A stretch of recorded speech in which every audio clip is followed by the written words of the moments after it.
Good afternoon, everybody on YouTube. This is Rick Thomas from Obsolete Video Services. Hey guys, been working on this VR-7000 Type A black and white machine. All right, we got everything powered up, so it looks like the caps are doing their job, and it's nice and quiet. We did change out the power supply cap in the back, which are those blue jobbers now, and so we got all the capacitors changed out on this thing. Servo, audio, and demodulation. Now, there'll have to be some tweaking on these trimmers once I do get video out of this particular unit, but shouldn't be a big problem. I mean, once you got new caps going, if none of the the transistors are bad, which in generally most situations after sitting they're not, it's just that the caps dry out and get real gooky and they don't want to work right. This is your power supply, also a power supply board right here. These should get nice and hot, and they are. So we know we got good current going through this sucker. All the capacitors are changed. Everything is changed on this thing. Now this is the black and white VR-7000. These are rare machines. You're probably sitting there saying, why go through all that trouble for a black and white machine? Well, here's the thing. These particular machines, there's a confusion on the interchangeability of the different models. So it's good to have a newer model with the color board, like the VP 4900C. This is the newer model towards the end with the color board and different configurations. It's good that this is a great machine color-wise. It's always good to have the old school one, which is the VR-7000 black and white, because there might be a playback interchangeability with the machines because of the designs. They did improve on them as they made newer models, so in this situation, it will solve the problem for playback because I'll be able to achieve either the older version and the newer version and having both of them working. But anyways, this is the VR-7000. It's a black and white recorder player, which we're just using it for a player anyways. So anyways, I wanted to show you guys something. We did get the audio working. I am building an audio head for it as we speak. That's got to dry. I had to glue these two build-up blocks with a good audio head in the center, and that will replace the one that was bad on this stack, which was really bad. So there's no audio being put out to that audio head at all. So we got one that actually does work.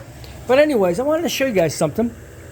If you listen, we do have audio, and we got the meter working too. Check it out. See? See? So the audio meter works. That's the two wires for the audio playback head right there.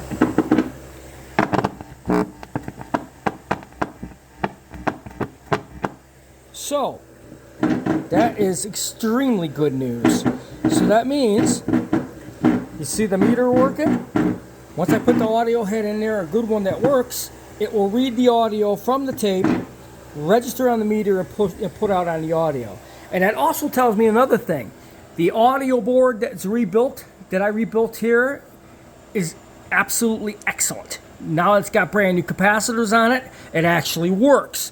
So this board was no good. The capacitors were shot on this damn thing. But now, as you can see, after I rebuilt it, and we put an audio head on there, and we're going to be in business.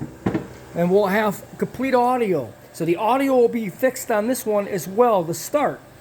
Then after I get the audio heads changed out on this, I gotta build the video head connection.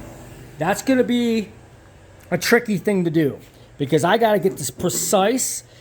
There's lead, there's actual lead, pieces of lead that goes in this cartridge, which is actually pencil lead, and it was able from a guy in Ampex who directed me to the correct stuff to repair this upper connector.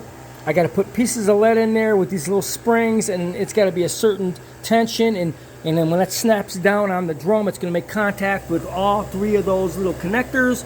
So this playback board will have video output going down to all the rest of the circuitry.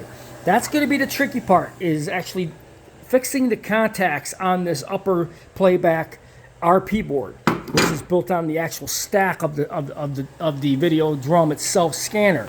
And once it's making contact with the video heads, and we get this all put together and the audio's fixed and the control head works, we're in business. Then we'll actually be able to start testing adjusting, tweaking here and there, I think this machine will be fully restored. So, like I said, guys, it takes a lot to work on one of these machines, but we're making progress.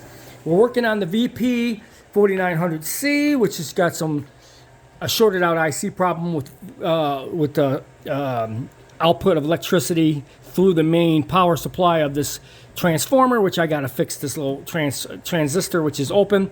But we rebuilt most of everything on that board. So we're going to have the color and black and white machines. We're going to have them both working probably around the same time, I hope. But I got the ICs coming from this, so I'm on hold to do a completion on that.